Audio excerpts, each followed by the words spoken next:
Hello friends, कैसा आप सब लोग। तो फ्रेंड्स, आज की वीडियो के अंदर बात करेंगे एक बहुत ही महत्वपूर्ण चैप्टर की जो आपके सभी टीचिंग एग्जाम में देखने को मिलता है। और जिन बच्चों का सीटेट और यूपीटेट का एग्जाम है उनके लिए तो बहुत ही महत्वपूर्ण है, क्योंकि आपके एग्जाम में लगभग 1 नंबर का क्वेश्चन यहां से जरूर देखने को मिल जाता है। ठीक है, इसलिए इतना महत्वपूर्ण चैप्टर है, इसका आगे वेरी वेरी इंपॉर्टेंट लगा लेना। देखिए, चैप्टर का नाम आपका लर्निंग डिसेबिलिटीज, जिसको लर्निंग डिसऑर्डर या फिर अधिगम विकार के नाम से भी जाना जाता है, अधिगम निर्योग्यता के नाम से भी जाना जाता है, अलग अलग इसके नाम है। तो इसी चैप्टर के बारे में आज हम वीडियो के अंदर इसको पढ़ेंगे ट्रिक के माध्यम से। जी हाँ, ट्रिक के माध्यम से आज मैं इसको आपको ऐसा पढ़ाऊंगा कि आज की वीडियो को देखने के बाद आपको ये हमेशा याद रहेंगे। उसके अलावा कुछ क्वेश्चन आंसर मैंने आज की वीडियो के अंदर लिए हैं जो अलग अलग टीचिंग एग्जाम में पूछे गए हैं इस चैप्टर से संबंधित। तो आज की वीडियो को देखने के बाद आपको ट्रिक के माध्यम से चैप्टर समझ में आ जाएगा और क्वेश्चन का आंसर आप लोग खुद दे दोगे एक बार समझने के बाद। ठीक, तो ये चैप्टर आज आपका कंप्लीट हो जाएगा। चलिए बात करते हैं लर्निंग डिसेबिलिटीज की। आखिरकार ये चीज होती क्या है। देखिए, अगर मैं इसके बारे में बात करूं तो सिंपल सा आप लोग जानिए कि सीखने की क्षमता या योग्यता में कमी को अधिगम अक्षमता कहते हैं। देखिए, जब लर्निंग होती है, जब भी कोई आदमी सीखता है, मान लीजिए आप भी कोई चीज सीखते हो, तो सीखने में किसी भी तरीके की कमी, मान लीजिए लिखने में समस्या हो रही है, पढ़ने में समस्या हो रही है, तो किसी भी तरीके की समस्या या किसी भी तरीके की योग्यता में कमी को अधिगम अक्षमता या फिर अधिगम निरोग्यता के नाम से जाना जाता है, लर्निंग डिसेबिलिटीज के नाम से जाना जाता है। किसी भी तरीके की जो अक्षमता होती है। अब देखिए, जो आपके एग्जाम में पूछी जाती है वो पूछे जाते हैं लर्निंग डिसेबिलिटीज के टाइप, यानी इसके प्रकार पूछे जाते हैं। इन प्रकार को आपको अच्छे तरीके से देखना है, क्योंकि 1 नंबर का कोई ना कोई आपके एग्जाम में इनमें से एग्जामिनर दे देता है उठाकर। ठीक है, देखिए, अगर मैं बात करूं आपके पहले प्रकार की, तो वह है आपका डिसलेक्सिया। डिसलेक्सिया आपका सिंपल याद करना है, यह आपका पढ़ने से संबंधित विकार होता है। देखिए, जब बच्चों को पढ़ने से संबंधित कोई भी कठिनाई आए, मान लीजिए बच्चा फ्लो में नहीं पढ़ पाता, ठीक है, बच्चा फ्लो में नहीं पढ़ पाता, या बच्चा सही स्पीड से नहीं पढ़ पाता, या फिर बच्चा मान लीजिए शब्दों को उल्टा पढ़ता है, यानी कि मान लीजिए बच्चा किसी शब्द को सा को वाज पढ़ता है, उल्टा पढ़ता है, बी को डी पढ़ता है, तो पढ़ने से संबंधित XYZ जितने भी विकार हो जाएंगे वो आपके डिसलेक्सिया से संबंधित आपके विकार हो जाएंगे। ठीक है, सिर्फ सीधा याद कर लेना, पठन से यानी कि पढ़ने से, रीडिंग से संबंधित आपके जितने भी विकार होंगे वो आपके डिसलेक्सिया से संबंधित हो जाएंगे। ठीक, चलिए देखते हैं अब आपका दूसरा विकार। दूसरा विकार आपका दिया हुआ है डिस्ग्राफिया। देखिए, डिस्ग्राफिया के अंदर क्या आ रहा है, ग्राफ, और ग्राफ के अंदर क्या करते हैं, ग्राफ के ऊपर हम लोग लिखते हैं। तो लिखने से संबंधित जितने भी विकार होंगे वो आएंगे आपके डिस्ग्राफिया के अंतर्गत। ठीक, जैसे वहां पर बच्चा सा को वाज पढ़ता है, अब यहां पर सा को वाज लिखता है, वहां पर पढ़ने का है, यहां पर लिखने का है, कंफ्यूज मत हो जाना। ठीक है, बी को डी लिख देता है, उल्टा लिख देता है, या फिर उसके लिखने में, उसके लेखन में सफाई नहीं मिलती। ठीक है, बहुत सफाई नहीं मिलती उसके लेखन में।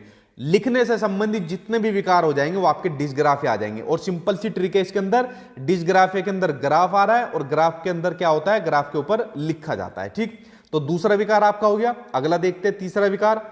तीसरा विकार आपका डिसकैलकुलिया। कैलकुलिया के अंदर किसकी साउंड आ रही है, ये कैलकुलेटर की साउंड आ रही है। और देखिए, कैलकुलेटर पर बेसिकली काम क्या करते हैं, कैलकुलेटर पर हम कैलकुलेशन का काम करते हैं।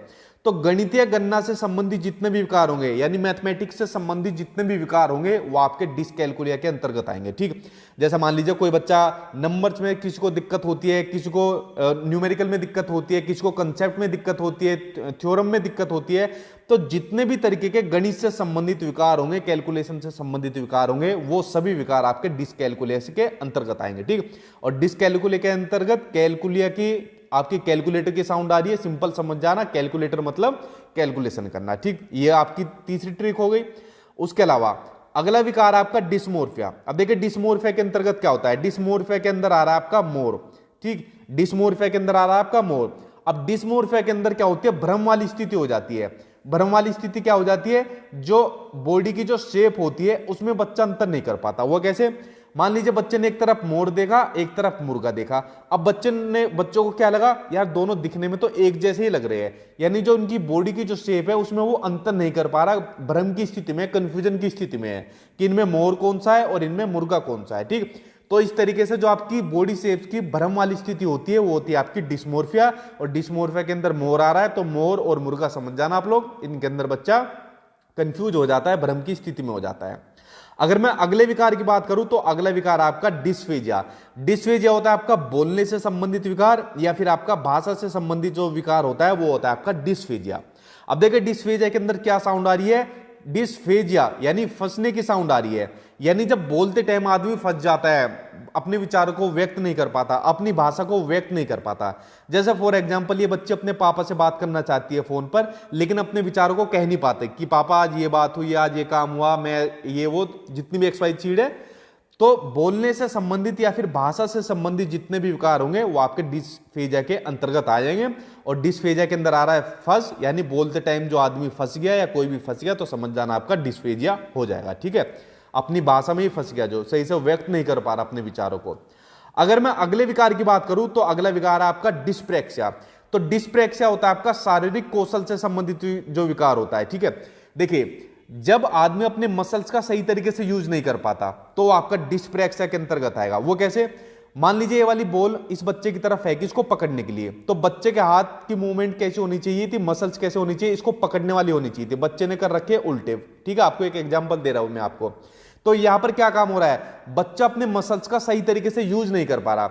अब मान लीजिए इस फुटबॉल को बच्चों को किक मारनी थी और पैर की उसने ऐसी किक मारी कि बॉल को ना लगकर बॉल के ऊपर लगे और बच्चा गिर गया। ठीक है, आपने देखा होगा कुछ बच्चे जो होते हैं तो वो सही से खाना नहीं खा पाते, खाना खाते तो अपने कपड़ों पर खाना गिरा लेते हैं। ठीक है, तो जो भी आपके शारीरिक कौशल से संबंधित विकार होंगे, जो आपके मोटर स्किल से संबंधित विकार होंगे, वो आपके किसके अंतर्गत आएंगे, आपके डिस्प्रेक्सिया के अंतर्गत आएंगे। ठीक है, इसमें कोई भी बच्चा अपने मसल्स का, मांसपेशियों का सही से इस्तेमाल करना नहीं जान पाता। और डिस्प्रेक्सिया के अंदर देखिए पैर की साउंड आ रही है, तो जब बच्चा अपने हाथ पैरों का सही से यूज नहीं कर पाता, यानी अपने मसल्स का सही से यूज नहीं कर पाता। ठीक, तो ये आपका छठा विकार हो गया। और जितने भी विकार बता रहा हूं ना आपके, यही बार बार आपके एग्जाम में पूछे जाते हैं, बस इन्हीं को कर लेना और करने की जरूरत नहीं है। जो आपका सातवां विकार बचा, सातवां विकार आपका डिस्थीमिया। अब देखिए डिस्थीमिया के अंदर क्या साउंड आ रही है, डिस्थीमिया के अंदर साउंड आ रही है थीम की। अब जो आपका चैप्टर है, आपका अधिगम विकार वाला चैप्टर है, बेसिकली आपने 6 विकार अभी तक पढ़ लिए और सभी विकारों को पढ़ने के बाद इसकी थीम क्या निकली है। अगर किसी बच्चे को इतने विकार हो गए या कोई भी विकार हो गया तो वो बच्चा तनाव में आ जाएगा। तो तनाव से संबंधित जो विकार होता है वो आपका डिस्थीमिया के अंतर्गत आते हैं। ठीक है, छोटे बच्चों के साथ साथ बड़े बच्चे, जैसा आप लोग जो वीडियो देख रहे हो, आप लोग भी तनाव ले जाते हैं। कुछ बच्चे बहुत ज्यादा, मान लीजिए फेलियर किसको मिल जाता है, एग्जाम पास नहीं हो पाता है, कुछ भी चीज, तो तनाव के अंतर्गत अंदर आ जाते हैं। ठीक है, तो डिस्थीमिया आपका तनाव से संबंधित विकार आ जाएगा, जिसके अंदर आपको थीम याद करनी है। इस पूरे चैप्टर की थीम है आपकी तनाव की। ठीक, तो फ्रेंड्स 7 तरीके के महत्वपूर्ण आपके विकार थे, बार बार आपके एग्जाम में यही विकार पूछे जाते हैं। अब मैं इन विकार से संबंधित कुछ क्वेश्चन आंसर कराऊंगा जो आपके टीचिंग के अलग अलग एग्जाम में कई बार पूछे गए। ठीक है, और बहुत से क्वेश्चन तो ऐसे हैं जो बार बार रिपीट होते हैं। देखिए पहला क्वेश्चन पढ़ते हैं कि यदि एक स्टूडेंट को संख्याओं में यानी नंबर्स में और परिकलन में समस्या हो रही है, यानी कैलकुलेशन में समस्या हो रही है, तो उसमें असमर्थता हो सकती है, जिसका नाम है, देखिए आप लोग सिंपल समझिए, किसमें प्रॉब्लम हो रही है बच्चों को, नंबर्स में और कैलकुलेशन के अंदर। जब भी मैथ से संबंधित कुछ भी चीज होगी, चाहे नंबर की हो, चाहे कैलकुलेशन की हो, चाहे गणितीय गणनाओं की हो, XYZ कुछ भी चीज हो, तो आपका क्या बताया था मैंने, सिंपल सी साउंड है, किसकी साउंड आई आपकी, कैलकुलिया की, यानी डिसकैलकुलिया आ जाएगा। आंसर आपका सेकंड सही हो जाएगा। ठीक है, कैलकुलेटर की साउंड आ रही है यहां पर। ठीक है, तो आंसर आपका सेकंड सही हो जाएगा। कितना जल्दी देखिए आंसर निकला। अब दूसरा क्वेश्चन पढ़ते हैं। दूसरा क्वेश्चन आपका, एक बच्चा जो डैश से ग्रसित है, इसमें बताना क्या आएगा इस डैश के अंदर, वह सा को वाज, जो मैंने अभी आपको चीज बताई, और न्यूक्लियर को अनक्लियर में अंतर नहीं कर पाता, इन चीजों में अंतर नहीं कर पाता। देखिए अगर क्वेश्चन में बोलता हो इनके पढ़ने में अंतर नहीं कर पाता, तो सिंपल सा आपका आंसर हो जाएगा डिसलेक्सिया, अगर पढ़ने में अंतर नहीं कर पाता। अगर यहां पर बात होती लिखने की, तो लिखने के अंदर आ जाता आपका डिस्ग्राफिया। ठीक है, डिस्ग्राफिया आ जाता है, लेकिन यहां पर डिस्ग्राफिया कहीं भी नहीं है, तो आंसर आपका डिसलेक्सिया आ जाएगा, यानी पढ़ने से संबंधित जो आपका विकार है इनमें अंतर नहीं कर पाता। दूसरा क्वेश्चन हो गया आपका। अब देखते हैं आपका तीसरा क्वेश्चन।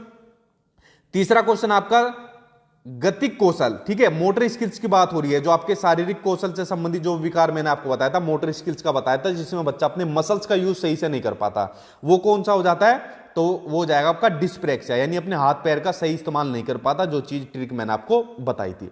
अगला देखते हैं, अगला क्वेश्चन कौन सा है। अगला क्वेश्चन सिंपल सा आपका कि लर्निंग डिसेबिलिटी क्या है, कई बार एग्जाम में आ चुका है। तो देखिए जो लर्निंग डिसेबिलिटी है, ये आपका एक वेरिएबल स्टेट है, यानी कि एक चर अवस्था है। वेरिएबल स्टेट यानी चर अवस्था क्यों है, क्योंकि इसके अंदर बदलाव देखने को मिल जाता है। मान लीजिए कोई बच्चा लर्निंग डिसेबिलिटी का शिकार है, ठीक है, तो वो कुछ ट्रेनिंग के बाद, कुछ प्रैक्टिस के बाद उस विकार को ठीक भी तो किया जा सकता है, उसमें ठीक है संभावना बनी रहती है ना उसमें सुधार करने की। तो इसलिए इसको एक वेरिएबल स्टेट कहा गया है, इसलिए इसको एक चर अवस्था कहा गया है अधिगम निर्योग्यता यानी लर्निंग डिसेबिलिटी को। ठीक, अगला क्वेश्चन देखिए, अगला क्वेश्चन कौन सा है? अगला क्वेश्चन है कि शारीरिक रूप से अक्षम बच्चों को सामान्यतः होता है। देखिए अब इस क्वेश्चन के ऊपर बड़ा सस्पेंस रहता है, बुक के अंदर ये वाला क्वेश्चन बहुत गलत दिया होता है, ठीक है, इसलिए मैं कहता हूं आपको बार बार वीडियो में आपको बुक नहीं पढ़नी है कोई भी। ठीक, बुक के अंदर आपको ये वाला बहुत क्वेश्चन गलत दिया होता है, जबकि मैंने इसका आंसर जो ऑफिशियल आंसर की है वहां से भी मिला लिया, जो भी ऑथेंटिक सोर्स है वहां से मिला लिया। इसका आंसर आपका आएगा डिस्ग्राफिया आएगा। अब आप कहोगे सर डिस्ग्राफिया के अंदर तो ग्राफ आ रहा है, और ग्राफ आते आपने कहा था लेखन से संबंधित जो भी विकार होगा वो आपका डिस्ग्राफिया आएगा। ठीक, लेकिन आप लोग एक बात बताइए, मान लीजिए कोई बच्चा शारीरिक रूप से अक्षम है, तो क्या बच्चा वो चीजें लिख पाएगा? बिल्कुल नहीं लिख पाएगा वो चीजों को। ठीक है, वो बच्चा चीजों को नहीं लिख पाएगा अगर मान लीजिए उसे कुछ लिखने के लिए दिया जाए। तो इसका आंसर आपको हमेशा डिस्ग्राफिया ही लगाना है। बड़ा कंट्रोवर्सी रही है इस क्वेश्चन के ऊपर, और मैं शुरू से यही कहता आया था डिस्ग्राफिया इसका आंसर है, और आपको डिस्ग्राफिया के साथ ही जाना है। ठीक है, अगर यहां पर आपका डिस्ग्राफिया हो जाता, आपका लेखन का हो जाता, तो आपको वैसे आंसर लगा देते। ठीक, चलिए बढ़ते अब आपके नेक्स्ट क्वेश्चन की ओर। अगला क्वेश्चन देखते क्या दिया हुआ है। इसलिए मैंने कहा था जैसे नोट्स के अंदर मैंने आपको जो क्वेश्चन आंसर भी प्रैक्टिस के लिए दिए, उसमें ऑफिशियल आंसर की आपको आंसर मिला है, और बुक वाले क्या काम करते हैं, बुक वाले गलत देते हैं बहुत से क्वेश्चन आंसर, ये बच्चों को फेल कराने के लिए बहुत जिम्मेदार होते हैं। ठीक है, इसलिए मैं बुक वालों को कभी रिकमेंड नहीं करता कोई भी बुक बच्चों को। अगला क्वेश्चन आपका विकृत लिखावट। देखिए क्या बात आ गई, सीधा सा लिखावट आ गई, इंपेयर्ड हैंडराइटिंग की बात आ गई। तो जो विकृत लिखावट है यानी सही से बच्चा लिख नहीं पाता, तो लिखावट की बात आ रही है, तो लिखा किस पर जाता है? लिखा जाता है ग्राफ पर। तो आंसर क्या हो जाएगा आपका? डिस्ग्राफिया हो जाएगा। ठीक, आंसर आपका पहला सी हो जाएगा। कितना जल्दी से इसका आंसर निकला है। अगला क्वेश्चन आपका भाषा अवबोधन से संबंधित विकार कौन सा है? जो आपका लैंग्वेज से डिसऑर्डर है। ठीक है, जब बच्चा अपनी भाषा को सही तरीके से अव्यक्त नहीं कर पाता है, वो कौन सा विकार हो जाएगा आपका? वो जाएगा आपका अफेजिया हो जाएगा। कौन सा हो जाएगा आपका? अफेजिया हो जाएगा। अब आप कहोगे सर आपने तो डिस्फेजिया बताया था, आपने बताया था डिस्फेजिया, यहां पर अफेजिया दिया हुआ है। देखिए सिंपल सा समझना मेरी बात को, जो मैं आपसे कहने वाला हूं। जिस भी विकार के अंदर पहले शुरू में आपको डिस देखने को मिलेगा, जैसे डिसलेक्सिया, डिस्ग्राफिया, डिस्फेजिया, इस तरीके से डिस्मोर्फिया, डिस्थीमिया, तो जिसके शुरुआत में आपको डिस देखने को मिले, तो समझ जाना उस विकार का समाधान किया जा सकता है। उस विकार का समाधान या उसको ठीक किया जा सकता है, उसको कुछ ट्रेनिंग देकर, उसको प्रैक्टिस कराकर इसका समाधान किया जा सकता है। लेकिन जिसके आगे आपको ए दिख गया, अफेजिया इस तरीके से दिख गया, तो इसका समाधान नहीं हो सकता, इस विकार का समाधान बिल्कुल नहीं किया जा सकता। जैसे मान लीजिए कोई आदमी बिल्कुल बोल ही नहीं सकता, मान लीजिए बोलने से संबंधित विकार आपका डिसलेक्सिया है, तो ठीक है, तो डिसलेक्सिया में कुछ प्रैक्टिस के बाद, कुछ ट्रेनिंग देने के बाद, गोली देने के बाद उसको ठीक किया जा सकता है। लेकिन मान लीजिए कोई बच्चा बोल ही नहीं सकता, या कोई भी आदमी बोल नहीं सकता, ठीक है, तो उसको ठीक किया जा सकता है? नहीं किया जा सकता। तो इसलिए ए लगाते हैं उसके आगे। तो आंसर क्या हो जाएगा? डिस्फेजिया यानी अफेजिया हो जाएगा, यानी भाषा के अंदर फंस गया, अपने विचारों को अभिव्यक्त नहीं कर पा रहा है। आंसर फोर्थ हो जाएगा। ठीक, तो ये आपका ए का और डिस का आप लोग आई होप समझ गए होंगे, बहुत बच्चे कंफ्यूज होते हैं इसके अंदर। अगला क्वेश्चन देखिए, बड़ा महत्वपूर्ण क्वेश्चन है, कई बार आपके एग्जाम में देखने को मिलता है।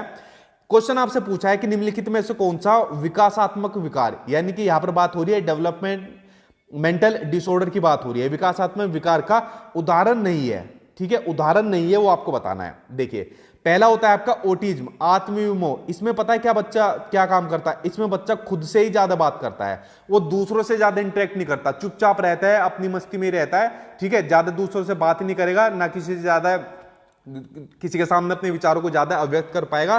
तो जो ओटिज्म होता है ये विकासात्मक विकार का एक उदाहरण होता है। सेरिब्रल पाल्सी, ये भी आपका प्रमस्तिष्क जो घात होता है, हमारे माइंड के पीछे सेरेबल जो हमारा माइंड है, ये भी आपका इसका उदाहरण होता है। उसके अलावा पोस्ट ट्रॉमेटिक स्टेज आपका इसका उदाहरण नहीं है। देखिए पोस्ट ट्रॉमेटिक स्टेज क्या होता है? जैसे मान लीजिए किसी व्यक्ति ने कोई भी बुरी घटना देख ली और बुरी घटना को वो भूल नहीं पा रहा, बुरी घटना को वो भूल नहीं पा रहा। जैसे आपने एक मूवी देखी होगी, मूवी का नाम है करण अर्जुन। मूवी का क्या नाम है? करण अर्जुन, शाहरुख खान और सलमान खान वाली मूवी। तो इनके पिछले जन्म में जो अमरीश पुरी होता है, जो ठाकुर बनते हैं, वो इनको मार देते हैं, तो इनको सपने में दिखते हैं कि हमको किस तरीके से मारा गया था। ठीक है, तो ये क्या है? ये बुरी घटना है जिसको ये भुला नहीं पाते, तो ये होता है पोस्ट ट्रॉमेटिक स्ट्रेस। तो ये आपका विकासात्मक विकार का उदाहरण नहीं है, बाकी आपका पहला भी है, दूसरा भी है। उसके अलावा जो चौथा है वो भी आपका विकासात्मक विकार का उदाहरण है। देखिए ये बड़ा इंपॉर्टेंट है। अभी एक एग्जाम में इसकी फुल फॉर्म पूछी गई थी कि पूछा गया था ADHD, इसकी फुल फॉर्म बताइए क्या है। सिंपल इसकी फुल फॉर्म पूछ लिया एग्जाम के अंदर, जस्ट मैंने आपको कराया था पिछले एग्जाम में जो तैयारी कराई थी बच्चे की। तो इसकी फुल फॉर्म होती है attention deficit hyper activity disorder. इसकी फुल फॉर्म को याद करना। होता क्या है ये, देखिए जिसके अंदर ये वाला विकार होता है ना, वो बच्चा कहीं भी एक जगह आपको टिका हुआ नहीं मिलेगा। अपने घर के अंदर आपने देखा होगा कोई बच्चा आपको ऐसा मिलेगा, वो कभी इस जगह बैठा मिलेगा, कभी इस जगह मिलेगा, कभी अपने हाथ में कुछ चीज ले लेगा, कभी कुछ चीज ले लेगा। अगर आप उसके हाथ में मोबाइल दे दोगे या उसके हाथ में मान लीजिए टीवी का रिमोट दे दिया आपने, तो बहुत जल्दी जल्दी इनको चलाएगा, इनके बटन को बहुत जल्दी जल्दी चलाएगा। क्यों? उसके अंदर बहुत एक्टिविटी देखने को मिलती है, हाइपर एक्टिविटी उसके अंदर देखने को मिलती है। ठीक है, तो इसलिए इसको attention deficit hyper activity disorder कहा गया है, जो बच्चा बहुत हाइपर एक्टिव होता है। ठीक है, तो आई होप आप लोग इसके बारे में जान गए होंगे। फोर्थ के बारे में बड़ा महत्वपूर्ण था। तो फ्रेंड्स देखिए, वीडियो के थ्रू मैंने आपको बता दिए जितने भी अधिगम विकार आपके एग्जाम में पूछे जाते हैं, और आपके यही पूछे जाते हैं, इनसे बाहर नहीं पूछे जाते, और उनसे संबंधित क्वेश्चन आंसर भी मैंने आपके लिए करा दिए। तो आज आपका ये चैप्टर कंप्लीट हो गया। आई होप आपको ये वीडियो पसंद आई होगी। पसंद आए तो इसको लाइक कर देना, शेयर कर देना, और चैनल को सब्सक्राइब कर देना, ताकि जितना भी आपका महत्वपूर्ण मटेरियल है, चाहे आपका सीटेट का एग्जाम हो, यूपीटेट का हो, तो ऐसे ही मैं अपने यूट्यूब चैनल पर आपको तैयारी कराता रहूं। तो चैनल को सब्सक्राइब कर देना, ऐसा मटेरियल आपको और भी मिलता रहेगा। Thank you.